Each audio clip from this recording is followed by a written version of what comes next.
اكيد واحنا بنتناقش مع حد في مره قام قايل لنا ده من رابع المستحيلات انه يحصل. ده اذا ما كناش احنا اصلا اللي قلنا كده. فايه هم بقى المستحيلات الثلاثه؟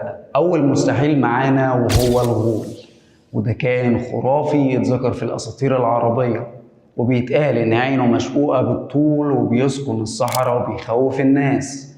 ده غير انه بياكل العيال الصغيره اللي ما بتخلصش اكلها او ما بتسمعش الكلام. واكيد كلنا فاكرين حدوتة امنا الغولة اللي كانت جدتنا بتحكيها لنا واحنا صغيرين. اما التاني فهو العنقاء، وده طائر خرافي اتذكر برضه في الاساطير، وبيتقال ان ليه ريشتين فوق راسه وبيمتدوا لحد ورا، واتسمى بالعنقاء لطول عنقه او رقبته.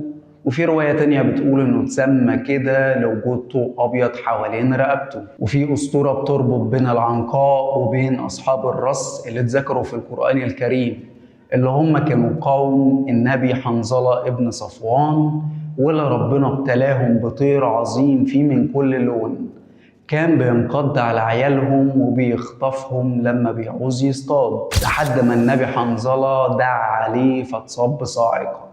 وفي رواية تانية بتقول إنه كان طائر نبيل عاش من 500 ل 1000 سنة، ولما حس بالموت بنى محرقة وغنى فيها أغنية فضل الناس يرددوها، ولما بطل الناس يرددوها حرق نفسه في محرقته ورجع للحياة تاني من الرماد بتاعه. أما التالت فهو الخل الوفي، اللي هو الصاحب الجدع المخلص واللي صعب إنك تلاقيه، لأن العربي القديم كان مؤمن إن وفاء الصديق ده شيء مستحيل، وعلشان كده هو ضافه في قائمة مستحيلاته التاريخية.